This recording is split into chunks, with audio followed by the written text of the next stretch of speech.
Boa tarde para você que está acompanhando o programa Batendo de Frente. A gente tem mostrado aqui na TV Diariamente a situação dos moradores da Vila Tamataúpe, mais conhecida como a Vila Maluca.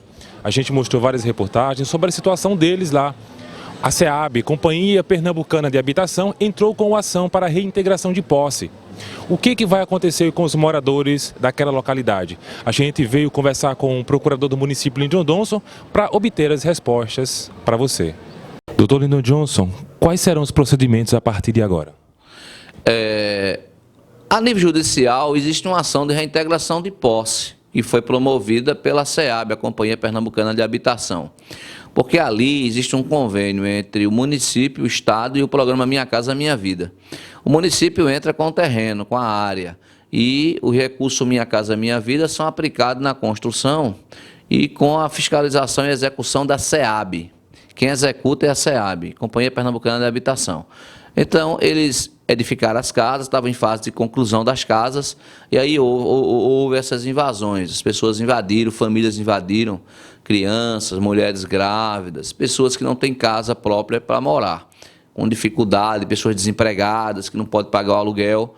Então, eles invadiram. A prefeitura fez um levantamento da quantidade de invasores, fez um cadastro, levou ao conhecimento da SEAB, e a SEAB ela entrou com a ação de reintegração de posse, onde a SEAB pede a reintegração para, na frente, ela acomodar aquelas famílias que foram cadastradas anteriormente, na gestão anterior do prefeito Nado. Então, o que é que acontece? O prefeito Nino já teve reunião com a SEAB aqui na prefeitura, no sentido de ocorrer a substituição de cadastrados, de famílias cadastradas. Ou seja, há uma tendência da SEAB de substituir o cadastro, porque é um problema social muito grave, são pessoas em situação de vulnerabilidade, pessoas muito pobres, pessoas que não têm casa própria, que não têm condições de pagar aluguel. Há algumas que viviam até pedindo o auxílio do aluguel à prefeitura.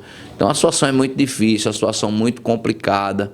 É uma situação de gravidade social no município. São mais de 50 famílias que estão lá.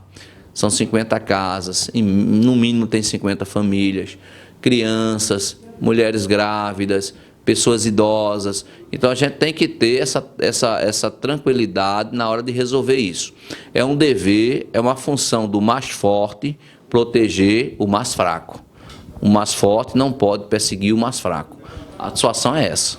Caso essa reintegração de posse aconteça, o município está pensando de como vai poder ajudar essas pessoas caso elas comprovem que não tem onde morar?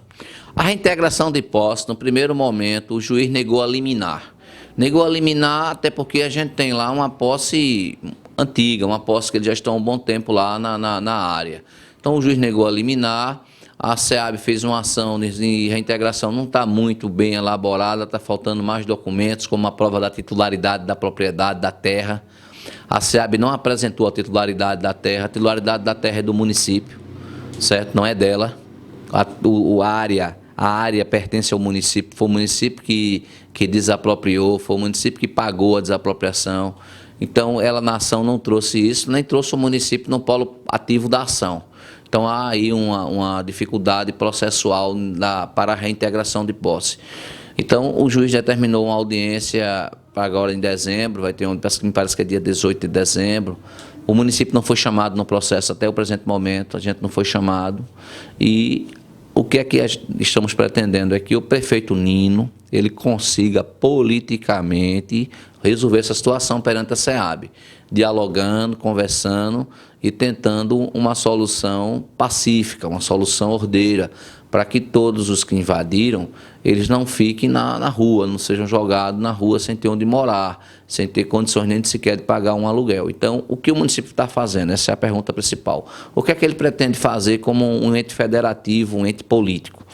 É justamente negociar com a SEAB, conversar com a SEAB e ter uma solução política para o fato, que seria a substituição de cadastro. É uma hipótese onde a SEAB, concordando com a substituição, já tem uma sinalização da SEAB lá atrás, para que haja uma substituição de cadastro e essas pessoas possam ser beneficiadas e as casas possam ser concluídas, porque faltam algumas coisas ainda, falta a questão de saneamento, falta uma série de coisas lá, para que conclua a casa, porque do jeito que está não tem energia elétrica, não tem esgotamento sanitário, essas coisas assim, então está faltando algumas coisas. A gente, inclusive, já acompanhou, já fez algumas reportagens com eles. Eles mostram na situação justamente a falta de água, a falta de iluminação, por conta desses entraves da questão do programa que fez as casas e que as casas não foram entregues e eles estão morando lá dessa forma provisória. As casas não foram entregues porque ainda não estavam concluídas. Tem toda essa questão de infraestrutura, né? De água, de saneamento e energia elétrica. Então, eles invadiram antes da conclusão. Então, se eles invadiram antes da conclusão, a construtora não poderia terminar a obra, evidentemente. Ficou numa situação complicada. Então, isso tem que ser negociado também. Pode ser negociado até nos autos do processo, com a intermediação do juiz da comarca, que é uma execução, há um processo ajuizado, e se estabelecer como é que a construtora vai concluir essa obra com esse pessoal lá. Se eles teriam que sair, aguardar a conclusão e voltar, o que é que tem que ser feito? Porque a situação é muito difícil. O fazer com eles lá, eu não sei se é essa possibilidade de conclusão dessas casas. Tinha casa que já levaram portas da casa, eu soube disso lá, levaram as coisas. E teve pessoas que invadiram, já passou para outro invasor, e a sucessão na posse, na invasão. Então, é um problema sério, eu digo que é um problema social e político muito sério, que a gente tem que enfrentar, tentar resolver, porque quem está dentro não quer sair, pensando que se sair não volta mais, e é essa a situação. E a construtora precisa concluir, a SEAB precisa apresentar o programa Minha Casa Minha Vida, a obra pronta, concluída, acabada e entregue. Como é que vai ser isso? É confusão, é uma coisa complicada, muito problemática. A gente precisa ver os dois lados. O lado daquelas pessoas que estão lá, que precisam ser amparadas pelo Estado, pelo município, e a gente tem essa função, como eu disse, os fortes têm que proteger os fracos têm que ajudar os fracos, na nossa Constituição, ela tem essa natureza, é uma Constituição cidadã, é uma Constituição social, de proteção do cidadão perante o Estado. Então, aquelas pessoas que estão ali, elas precisam ser protegidas socialmente. Elas precisam da proteção do Estado. Então, a gente tem que ter um entendimento que seja concluir, mesmo se for para entregar a elas, se houver substituição de cadastro para que ela seja beneficiada, ela não pode receber uma casa sem água, sem luz, sem saneamento básico, certo? Ela tem que ter essas três coisas, esses são requisitos mínimos para que uma pessoa possa viver com dignidade. Ter água, ter energia elétrica e ter saneamento básico. Então, essas três coisas têm que ser feitas. Então, a partir daí, isso tem que ser negociado com muita tranquilidade. Você vê que as pessoas que estão lá são pessoas assim de um nível intelectual um pouco baixo, que não conseguem compreender muito as coisas, mas elas precisam entender que o mínimo necessário não é preciso ter conhecimento intelectual, é uma realidade. Você tem que ter saneamento básico. Para onde é que vão os dejetos? Você tem que ter sanitários, você tem que ter água. Como é que vai morar num lugar que uma comunidade com 50 famílias que não tem água, fornecimento de água e energia elétrica? Então, são coisas mínimas que fazem parte de uma vida com dignidade, de uma vida social com dignidade. Então, eles precisam entender isso também, e os dois lados têm que ceder no sentido de tentar aproveitar essas pessoas que invadiram, em detrimento daquelas que nem botaram o pé lá ainda, porque também não receberam a casa, e em detrimento também do programa Minha Casa Minha Vida, que é um programa social que tem como objetivo melhorar a vida das pessoas, não é piorar a vida de ninguém.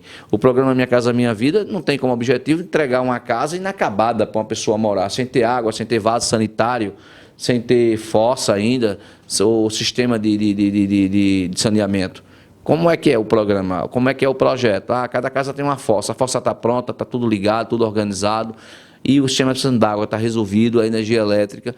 Então, isso tem que ser discutido com eles, possa ser que tenha a necessidade deles saírem de lá, e eu não sei se tem caso de pessoas que já têm outra casa e está lá, e a gente não tem isso. Eu pedi que a ação social fizesse um cadastro, eles fizeram um cadastro, nome, identidade, CPF, essas coisas aí. Mas eu não sei até que ponto vai isso aí. Então, talvez eles tenham que sair para que a casa seja aprontada, né, terminada e entregue. E isso tem que ser negociado.